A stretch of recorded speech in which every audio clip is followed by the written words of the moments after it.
All right, so html.suggest.html5 controls whether the built-in HTML language support suggests HTML5 tags, properties, and values. Now, even though the description says HTML5, it's really not for only HTML5. For example, the class attribute has been around forever, and the ID attribute, and the rel, and the href, and the source attributes have been around in HTML since the beginning. They're not, they don't show only in HTML5, but if you disable this option, you will stop having autocomplete for those as well. So let me show you what that looks like. Let's create a div here.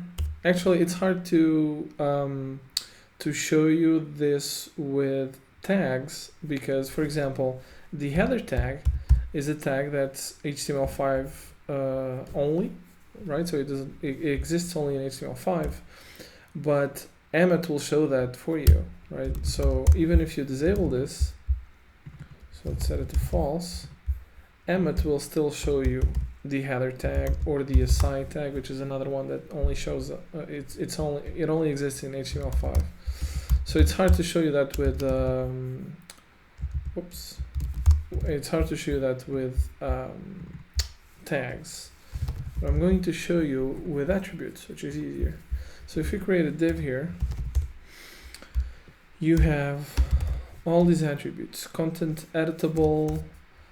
You have class, obviously.